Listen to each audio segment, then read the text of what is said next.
Hitler نے کہا تھا کہ میں تمام تر یہودیوں کو مار رہا ہوں لیکن چند یہودیوں کو چھوڑ رہا ہوں، اس لیے چھوڑ رہا ہوں تاکہ آنے والے وقتوں میں اور دنیا کو پتہ چلے گا کہ میں نے یہودیوں کو کیوں مارا تھا اور کیوں چھوڑا تھا۔ اس پورے سچویشن میں OIC اور اس طرح کی جو آرگنائزیشن ہے، آپ ان کو کہاں دیکھتے ہیں اور ان کا کیا رول ہے؟ دو سپوائلرز ہیں، ٹھیک ہے، ایک سپوائلر تو اسرائیل کا ہے، دوسرا سپوائلر بھی ہے وہ ایران کے پاسداران انقلاب ہے۔ یہ جو جنگ بندی آج ہوئی ہے، اس سے بڑا کام ہم نے ایک اور کر چکے ہوئے ہیں۔ آگ لگی ہوتی ہے، امریکہ اور اسرائیل نے چپ کر کے پیچھے بیٹھ کے ان کو آپس میں لڑا کے تماشا دیکھنا تھا۔ ایسکیلیشن لیڈر کو کنٹرول کرنے کا جو ملکہ پاکستان کو حاصل ہے، دنیا کے کسی ملک کو حاصل نہیں ہے۔ السلام علیکم جی، آپ دیکھ رہے ہیں سنو ڈیجیٹل اور مجھے کہتے ہیں سمیرہ راجہ۔ آج میں نیا پروگرام لے کر آپ کی خدمت میں حاضر ہوئی ہوں، لیکن پروگرام شروع کرنے سے پہلے میں آپ کو یہ کہوں گی کہ عزت دینے والا بھی اللہ ہے اور ذلت دینے والا بھی اللہ ہی ہے۔ ہمارا اس پہ ایمان بھی ہے اور ہم نے اس کو دیکھا بھی ہے۔ Prime minister of Pakistan Shehbaz Sharif صاحب کے ٹویٹر اکاؤنٹ سے ایک ٹویٹ کیا گیا ہے جس پہ تجویز دی گئی تھی امریکی صدر ڈونلڈ ٹرمپ کو کہ مزید 2 ہفتے تک یہ جو خطے کے اندر کشیدگی ہے اس کو روکا جائے۔ امریکی صدر ڈونلڈ ٹرمپ صاحب کا ایک بیان دیکھا جس میں انہوں نے کہا ہے کہ مزید 2 ہفتوں تک یہ جنگ جو ہے وہ روک دی گئی ہے۔ تو یہ جو پاکستان اس کے اندر ایک ثالثی کا جو رول پلے کر رہا ہے، اس سے نہ صرف اور بلکہ اس سے یہ ایک واضح پیغام جا رہا ہے، اور پاکستان ہمیشہ سے یہی چاہتا ہے کیونکہ پاکستان خود ایک امن پسند ملک ہے۔ پاکستان امن پہ بات کرتا ہے۔ پاکستان نہ صرف اپنے ملک کے اندر، خطے کے اندر، بلکہ دنیا کے اندر امن چاہتا ہے اور وہ امن کی ہی بات کرتا ہے۔ کہ ہم نے دیکھا ہے کہ 28 فروری کو امریکہ اور اسرائیل نے مل کر ایران کے اوپر حملہ کیا ہے، تو جس میں ہم نے دیکھا بھی کہ جو ایران کے سپریم لیڈر ہیں ان کو انہوں نے شہید کیا، لیکن اس اٹیک سے پہلے ایران نے بھی اپنی ایک سٹیٹمنٹ جاری کی تھی اور اس نے یہ کہا تھا کہ اگر امریکہ ایران کے اوپر اٹیک کرے گا تو اس خطے کے اندر جہاں جہاں امریکہ کے ایسٹس ہوں گے اس کو ایران اٹیک کرے گا۔ اور ہم نے دیکھا بھی کہ دبئی کے اندر، سعودیہ کے اندر، عمان کے اندر اور دیگر ممالک میں جہاں جہاں امریکہ کے ایسٹس تھے ایران نے ان کو اٹیک کیا ہے۔ کچھ ہی دن پہلے کی بات ہے کہ US کے جو ڈیفنس منسٹر ہیں ان کا ٹویٹر اکاؤنٹ پہ ایک ٹویٹ جاری ہوا جس پہ ان کا یہ کہنا تھا کہ یہ وہ جنگ ہے جو کہا گیا تھا کہ حضرت عیسیٰ علیہ السلام کی آمد سے پہلے کی جائے گی۔ تو اگر ہم اس کو اس کے ساتھ جوڑیں تو کہیں نہ کہیں ہمیں یہ لگتا ہے کہ یہ مذاہب کی جنگ ہے۔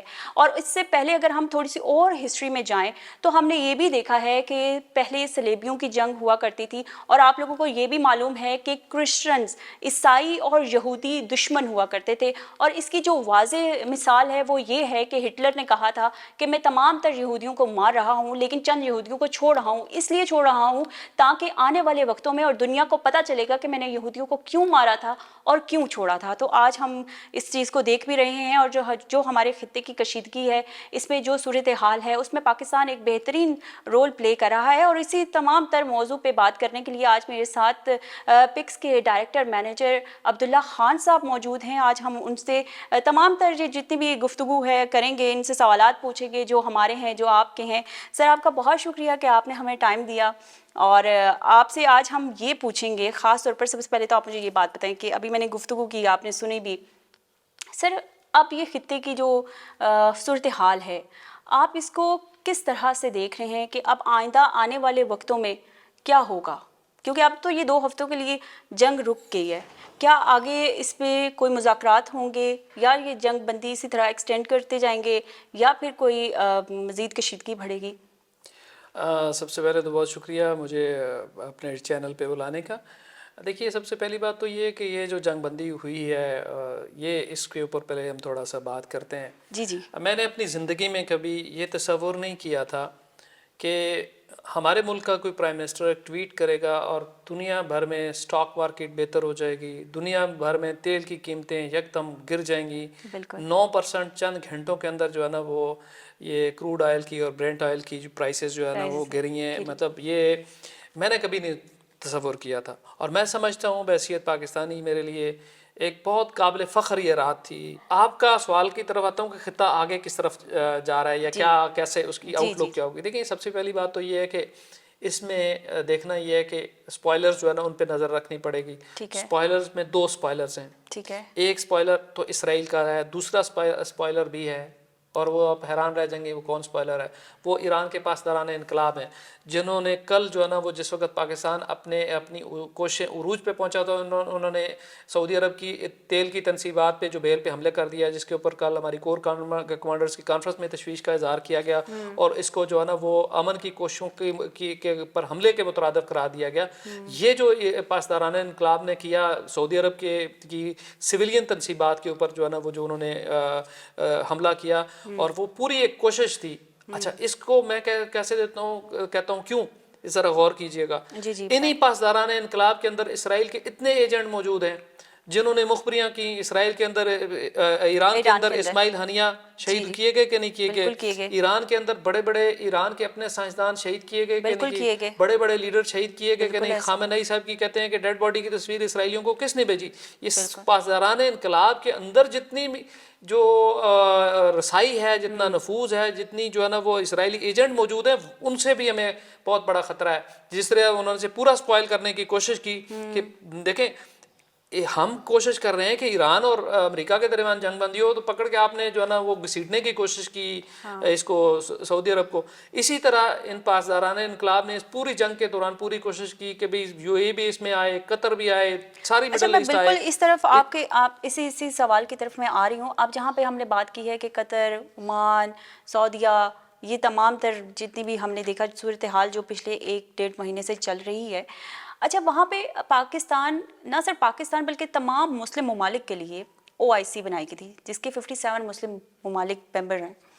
اچھا وہاں پہ عرب لیگ بھی بنائی گئی ہے, وہاں پہ GCC بھی بنائی گئی ہے, گلف کوپریشن کونسل بھی بنائی گئی ہے, لیکن اس طرح سے کوئی اپنا رول پلے نہیں کر پا رہا یا نہیں کیا جس طرح سے پاکستان کر رہا ہے. اس کی کیا وجہ ہے؟ ہم نے تو بنائی ہی اسی وجہ سے, جہاں تک OIC بنائی تھی اس کا یہی تھا کہ یونٹی, مسلم جتنے بھی ممالک ہیں ان کی یونٹی, ان کی پروٹیکشن کے لیے, ان کی اکانومی اور تمام تر صورتحال کو دیکھنے کے لیے. جیسے کہ ہم دیکھتے ہیں کہ نیٹو ہے, گو کہ وہ USA کے اتحادی ہے, لیکن وہ اس جنگ کو اس نے بھی ناپسندیدگی کا اظہار کہیں نہ کہیں ضرور کیا ہے. تو اس پورے سچویشن میں OIC اور اس طرح کی جو آرگنائزیشن ہے, آپ ان کو کہاں دیکھتے ہیں اور ان کا کیا رول ہے, وہ ہمارے ناظرین کو لازمی بتائیں. دیکھیے OIC جس وقت بنی تھی اس وقت ابتدا میں شاہ فیصل, قذافی, بھٹو, یہ بڑے بڑے لیڈر مسلمان امت کے پاس تھے اور وہ بعد میں آپ کے سامنے اس کی جو حیثیت ہے وہ مطلب ریلیف کی چیزیں تقسیم کرنے تک محدود ہو کے رہ گئی ہے. اس طرح سے مسلمان ممالک کے درمیان اتحاد, اتفاق, یکجہتی جو آپ نے بات کی وہ تو کردار بدقسمتی سے اس سے ادا ہوا نہیں. ایران اور سعودی عرب کے درمیان جو ابھی رپروچما ہوا, ان کے درمیان جو ہے نا وہ تعلقات بحال ہوئے, یہ بھی چین نے کروائے. آپ کو پتہ ہے کتنے سال ان کی سفارتی تعلقات منقطع رہے, ابھی ریسنٹلی 1.5-2 سال پہلے بحال ہوئے, تو وہ چین نے کردار ادا کیا. تو یہ OIC وہاں پہ بھی کردار ادا نہیں کر سکا. جہاں تک آپ نے عرب لیگ کی بات کی, تو عرب لیگ میں ایران شامل نہیں ہے. عرب لیگ میں جو ہے نا وہ موسٹلی اور ممالک ہیں, اور GCC وہ بھی جو سعودی عرب کے اتحادی ممالک اس میں شامل ہیں. تو اس میں چونکہ ایران کا ایک الگ سے ایک نظام چل رہا ہے, ان کی جو رائیولری ہے وہ رہی ہے. آپ یہ کہہ لیں کہ ایران کا اسرائیل کے ساتھ تو پھڈا ابھی ہوا ہے, اس سے پہلے اس کا تو پھڈا عربوں کے ساتھ تھا. پہلے کوئی 10 سال جنگ جو ہے نا عراق کے ساتھ لگی, اور آپ کہہ لیں کہ ہر عرب ملک کو جو ہے نا ایران سے خطرہ تھا. ایران کی جو پراکسیز ہیں وہ تقریباً ہر عرب ملک میں اندر انہوں نے کام کیا. کیا ایران ان پہ ڈومینیٹ ہونے کی کوشش کر رہا تھا؟ ہاں, ایران تو پوری طرح سے مطلب اسرائیل کو سامنے رکھ کے ایران نے اسرائیل کو سامنے رکھ کے, تو عرب ملکوں میں دیکھیں نا کہاں پراکسیز نہیں چلائی. عراق میں اس کی پراکسی, جب عراق پہ امریکہ نے حملہ کیا تو خفیہ طور پہ ایران نے تو امریکہ کا ساتھ دیا تھا اس وقت, اور اس وقت مقتدیٰ صدر اور یہ دوسری جو ملیشیاز تھیں انہوں نے جو ہے نا وہ کیا وہاں پہ تباہیاں مچائیں, اور کس طریقے سے خفیہ طور پہ ایران نے اس کو ہر طرح کی سہولت فراہم کی کہ آپ نوری المالکی کی حکومت لے کے آئیں گے جو کہ پرو ایران ہے. اور اسی طرح سے جو ہے نا وہ شام میں جو اتنی بڑی تباہی ہوئی وہاں پہ ایرانی پراکسیز چل رہی تھیں. لبنان میں آج بھی حزب اللہ موجود ہے, یمن میں جو ہے نا, لیکن ابھی ہم نے دیکھا ہے کہ جہاں جہاں امریکہ ایسٹس موجود تھے وہاں پہ ایران نے اٹیک کیا, چاہے وہ دبئی ہو, وہ سعودیہ ہو, وہ عمان ہو, لیکن ان کی طرف سے کوئی اس طرح سے ان کا جوابی کارروائی نہیں آئی. اچھا یہاں پہ ایک بڑی دلچسپ بات ہے, دیکھیں ایسٹس کوئی راتوں رات امریکہ نے وہاں پہ نہیں بنائے تھے. بالکل ایسا ہے, اسٹیبلشڈ ایک بات تھی, ایک ٹائم لگتا ہے. نہیں یہ تو 20-25 سال سے, یہ گلف کی پہلی جو جنگ ہے جب عراق 1991 میں جب حملہ ہوا تھا اس وقت سے یہ امریکی اڈے اس خطے میں موجود ہیں. ٹھیک ہے, ایران کو بھی پتہ تھا. جی. بات یہ کہ ان ممالک نے اسرائیل کی پوری کوشش کے باوجود ایران پر حملہ نہیں کیا, اس میں شامل نہیں ہوئے. اسرائیل نے بھی پوری کوشش کی, کچھ اٹیکس فالس فلیگ اسرائیل نے کی, کچھ IRGC والوں نے کیے کہ یہ بھی لوگ اس میں شامل ہوں, لیکن وہ نہیں ہوئے. اب بات یہ ہے کہ جنگ سے فوراً پہلے سعودی عرب نے بالکل واضح کر دیا تھا کہ ہماری سرزمین استعمال ہم نہیں ہونے دیں گے, ہماری ایئر اسپیس بھی استعمال نہیں ہونے دیں گے. اور شروع میں جو بھی عراق اور شام کی سرزمین استعمال ہوتی تھی فضائی حملوں کے لیے, بعد میں ہم نے دیکھا کہ جو ہی یہ جنگ ہوئی, ایران نے سب سے پہلے جو ہے نا وہ سعودی عرب UAE پہ حملے کیے, قطر پہ حملے کر دیے, ٹھیک ہے, اور ان کو بھی اس میں گھسیٹ کے لیا, اسٹریٹ آف ہرمز بھی بند کر دی. تو اس کا سارے کا سارا ملبہ جو ہے اس جنگ کا اس نے تو اربوں کے اوپر پھینکا. ٹھیک ہے, اس میں سمجھتا ہوں, دیکھیں پاکستان کا ایک کردار دیکھیں, پاکستان کے فیلڈ مارشل مسلسل گئے عرب ملکوں کے پاس, ان کی لیڈرشپ کو سمجھایا کہ یہ ایک ٹریپ ہے آپ کے لیے, یہ ٹریپ آپ کو اچھا اپنی وجوہات کی بنیاد پر اسرائیل بھی ان کو کھینچنا چاہتا تھا جنگ میں اور ایران بھی کھینچنا چاہتا سوری. تو ہم نے بہرحال ان کو کنونس کر لیا, اور میں سمجھتا ہوں کہ عربوں نے بڑے دل کا مظاہرہ کیا اور ہماری بات بھی مان لی. وہ دیکھیں نا, ایران نے پرووک بھی کیا, اس نے حملہ کیا, ٹھیک ہے, ایران کے پاس اپنی جسٹیفیکیشن ہوگی, جواب دینا تو ان کی بھی جفر ہے نا. بالکل ایسا ہے, وہ جواب دے دیتے تو کارروائی نہیں کی, جواب دے دیتے تو کیا ہوتا, جی, مطلب یہ پورے خطے میں مزید کشیدگی بڑھ جاتی. دیکھیں نا ہونا کیا تھا. یہاں ایک ایسی بات ہے پاکستان, میں کہتا ہوں کہ یہ جو جنگ بندی آج ہوئی ہے, اس سے بڑا کام ہم نے ایک اور کر چکے ہوئے ہیں. وہ کریڈٹ پاکستانی قوم کو سمجھانے کی ضرورت ہے کہ ہم نے اربوں کو روک کے رکھا کہ اس جنگ میں نہیں کودنا. یہ بہت بڑی بات ہے. اس وقت آگ لگی ہوتی, امریکہ اور اسرائیل نے چپ کر کے پیچھے بیٹھ کے ان کو آپس میں لڑا کے تماشا دیکھنا تھا. مطلب یہ اب کیا ہونا تھا اگر سعودی عرب اور UAE قطر یہ سارے, ان کے پاس بھی اچھے خاصے جو ہے نا جہاز تو ہیں, مطلب اور ایئر فورسیں اب ان کی بڑی اچھی ہو چکی ہیں. ایران کی ایئر فورس تو ایز سچ ہے نہیں ہے, اور ایئر ڈیفنس سسٹم تو امریکی اور اسرائیلی تباہ کر چکے ہوئے تھے. یہ اڑاتے طیارے بمباری کرنا شروع کر دیتے تو کیا ہونا تھا, امریکہ اور اسرائیل نے کہنا تھا یار مقصد پورا ہو گیا, آپس میں لڑ کے وہ کہتے ہیں ایک کی دم ایک کی وہ چونچ نہ رہی, وہ اس طرح کا محاورہ ہے, تو انہوں نے وہ کرنا تھا. پاکستان نے امریکی اسرائیلی یہ ڈیزائن بھی ناکام بنایا. یہ بڑی بات ہے کہ پاکستان نے یہ کردار ادا کیا, اور اس کے بعد اس کو فردر اسکلیشن سے جو آج رات پاکستان نے روکا, یہ بھی بڑی کمال کی بات ہے. اس سے بڑی بات ہے کہ ہم نے پہلے ہی کنٹین کر لیا تھا اس کنفلکٹ کو. یہ پاکستان کی دیکھیں صلاحیت جو ہے نا, میں آپ کو ایک تھوڑی سی بات, اسکلیشن لیڈر کو کنٹرول کرنے کا جو ملکہ پاکستان کو حاصل ہے دنیا کے کسی ملک کو حاصل نہیں ہے. صحیح مثال کے طور پہ بتاؤں اگر آپ کو تھوڑا سا بتائیں. مئی میں جب انڈیا کے ساتھ جنگ ہوئی, 10 مئی مارکہ حق نہیں, اس سے پہلے 6 کو انہوں نے حملہ کیا تھا نا, 6 اور 7 کی رات کو, 10 کو ابھی ہم نے جواب دیا تھا. 10 کو جب انہوں نے حملہ کیا, ہمیں انہی عرب ملکوں نے بھی, امریکہ نے, سب نے کہا آپ نے 6 جہاز گرا لیے ہیں, آپ کا جو ہے نا گڈی چڑھ گئی, آپ نہ کریں. ہم نے وہاں اسکلیشن لیڈر کو اپنی مرضی سے کنٹرول کیا. ہم نے کہا کہ ہم کریں گے اور اپنے ٹائم پہ کریں گے. دنیا نے کوشش کی کہ ہم نہ کریں, ہم نے کیا. بالکل جب ہم اپنا مقصد حاصل کر چکے, ایک اینٹ کا 2 پتھروں سے جواب دے چکے, تو پھر ہم نے اس کو ڈی اسکلیٹ کر لیا اپنی مرضی سے. ہم نے اسکلیشن پہ بھی اپنی مرضی سے لے کے گئے, ڈی اسکلیشن پہ بھی اپنی مرضی سے لے کے گئے. مطلب ہم نے جس وقت چاہا کہ یہاں پہ بند ہونا چاہیے اس وقت بند ہو گیا, جس وقت ہم نے چاہ کرنا ہے ہم نے کر لیا. اور یہ کیپیبلٹی جو ہے نا, آپ اگر یہ وار ڈاکٹرائن پڑھیں تو یہ غیر معمولی صلاحیت ہوتی ہے آپ کی, ٹھیک ہے, دنیا کے ہر ملک کے پاس نہیں ہے. امریکہ جیسے ملک نے وہ یہ اسکلیشن لیڈر کو کنٹرول نہیں کر سکا. کتنے عرصے کے لیے آیا تھا, افغانستان میں 20 سال پھنسا رہا, عراق میں کتنا عرصہ پھنسا رہا. یہ روس دیکھیں, یہ اسپیشل ملٹری آپریشن اس نے کرنے کے لیے گیا تھا 3 ہفتوں کے لیے یوکرین میں. اچھا یوکرین کا ابھی 3 ہفتوں کے لیے گیا تھا, 4 سال ہو گئے ہوئے. ہاں وہ تو ابھی تک. اچھا یہاں پہ ہم بات کرتے ہیں, یہ غیر معمولی پاکستان کی جو صلاحیت ہے نا, اور پاکستان نے انٹرنلی یہاں پہ بھی, انڈیا کے ساتھ بھی, اور ابھی گلف میں بھی پاکستان نے اسکلیشن کو مینٹین رکھا ہے ایک جگہ پہ. یہ غیر معمولی صلاحیت ہے پاکستان کی, اس میں ہمیں بحیثیت پاکستانی فخر ہے, اور بالکل ہمیں فخر ہے, ہمیں پراؤڈ فیل ہوتا ہے. اچھا سر, اس کے ساتھ آپ مجھے یہ بتائیں کہ اب بات ہو رہی ہے کہ نیو ورلڈ آرڈر آ جائے گا.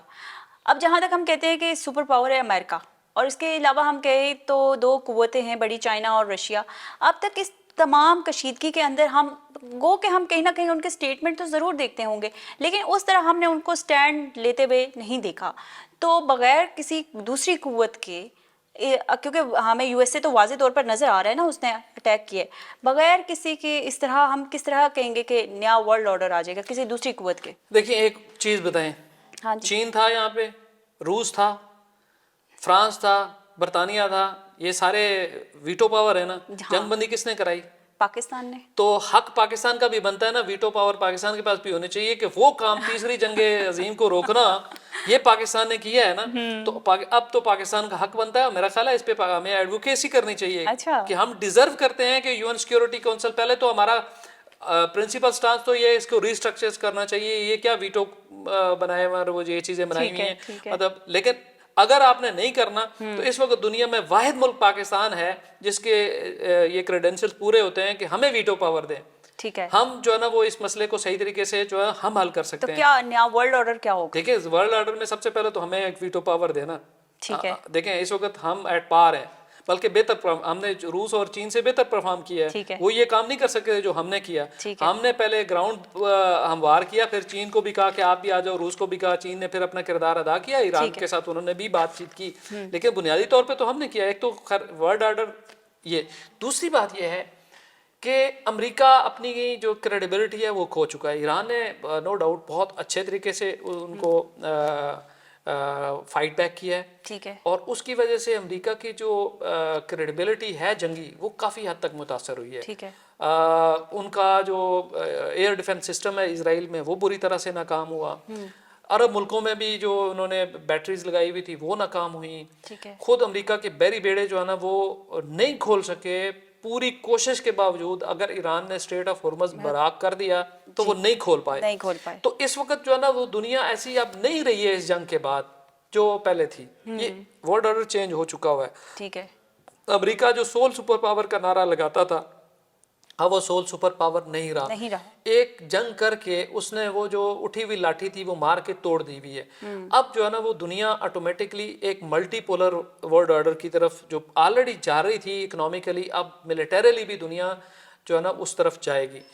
آلریڈی پاکستان دیکھیں دنیا کے چند بڑے ملکوں میں سے اگر وار ہارڈن ملٹری اور ملٹری ہارڈ ویئر کس کا ہے؟ پاکستان کا. اور پاکستان کی وجہ سے چین کا بھی J-10C ہوا ہے یا جو ان کا جو ایئر ڈیفنس سسٹم ہوا ہے. ادروائز چین کا یہ جو ماڈرن چائنا ہے اس کو کوئی جنگ اس نے نہیں لڑی نا. اس کی کوئی بھی وار کیپیبلٹی کہیں ٹیسٹ نہیں ہوئی. ہم نے اس کو بھی ٹیسٹ کر کے دے دی کہ بھی ہم کر لیتے ہیں. ہم نے اپنی بھی ٹیسٹ کر لی اور اس وقت دنیا میں ہمارے جو ہے نا وہ ہمیں آرڈر ہی آرڈر آ رہے ہیں یہ JF تھنڈر کے آپ لیں. تو اس وقت جو ہے نا یہ پاکستان ایک تو ابھرتا ہوا پلیئر بن گیا ہوا ہے ورلڈ سٹیج پہ. ملٹی پولر ورلڈ میں پاکستان ایک لیڈر کے طور پہ ابھر رہا ہے. اس میں کوئی ایک تو سپر پاور نہیں ہوگی لیکن پاکستان بہرحال ایک ریجنل پاور کے طور پہ، ہم سپر پاور نہ کہیں لیکن ایک ریجنل پاور کے طور پہ ابھرا ہے. پورے ساؤتھ ایشیا میں دیکھ لیں وہ وشو گرو صاحب کدھر گئے؟ وہ انڈیا والے کہتے ہیں ہم وشو گرو ہیں. وشو گرو کا مطلب یہ ہوتا ہے کہ بھی ہم گلوب کے لیڈر ہیں. وشو کہتے ہیں پوری دنیا. اب آپ نے انڈیا کی بات کر دی ہے تو میں کیا ہی کہوں، ان سے تو ڈائجسٹ ہی نہیں ہو رہا. پتہ نہیں انڈیا سے آج میں ان کی میڈیا کو دیکھ رہی تھی، وہ پتہ نہیں کیا کیا باتیں کر رہے ہیں اور میں تو وہ دیکھ کے ہنسنا شروع ہو گئی. کیا بات کر رہے ہیں؟ دیکھیے ان سے بھی ہضم نہیں ہو رہی اور کچھ ہمارے نادان پاکستانیوں سے بھی ہضم نہیں ہو رہی. ان کا تو خیر سمجھ آتا ہے نا، ان کو ہماری کامیابی کیسے ہضم ہوگی. وہ تو مطلب عجیب و غریب باتیں کر رہے تھے. ہمیں انہوں نے دلالی کا تانا دیا. اب اس دلالی پہ پوری دنیا رشک کر رہی ہے جس کو ہمیں جے شنکر نے کہا یہ دلالی ہے. وہ تو وہ یہ ہم نے جو کام کر دیا تو اس کے اوپر تو رشک کر رہی ہے دنیا. آپ کو کیا لگتا ہے کہ ابھی ہم نے OIC کی بات بھی کی، تو آپ کو کیا لگتا ہے کہ فیوچر میں کوئی ایسی ڈیفنس فورس جیسے نیٹو ہے اس طرح کی کوئی نئی بنائی جائے گی؟ کیونکہ ہم نے ماضی میں دیکھا کہ ایک بنائی گئی تھی جس کے سربراہ ہمارے سابق چیف آف آرمی اسٹاف بھی تھے ڈیفنس فورس کے. تو اب کیا کوئی ایسی نئی فورس بنائی جائے گی مسلم ممالک کے لیے؟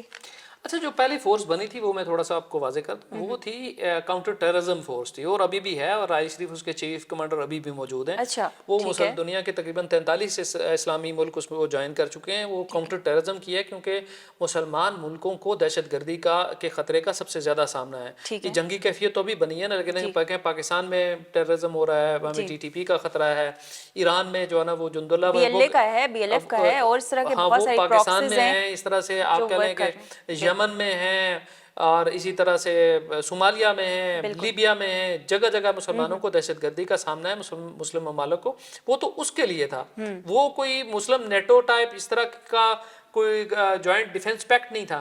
ٹھیک ہے. اب کیا بنے گا آئندہ؟ اب یہ دیکھیں اس وقت ایسا نہیں لگتا کہ ہوگا. اس کی وجہ یہ کہ اب دیکھیں نا اس وقت ایران ایک بڑا مسلمان ملک ہے، ٹھیک ہے، اور اس کا آپ دیکھ لیں کہ بھئی وہ ایک طرف کھڑا ہوا ہے، عرب ملک دوسری طرف کھڑے ہیں. سب سے پہلے تو ان کے درمیان جو ہے نا وہ ایک ہم آہنگی ضروری ہے. دوسری بات یہ ہے کہ ایک لارجر بڑا مسلمانوں کا تو نہیں، لیکن پاکستان سعودی عرب کا تو ہو چکا ہوا ہے.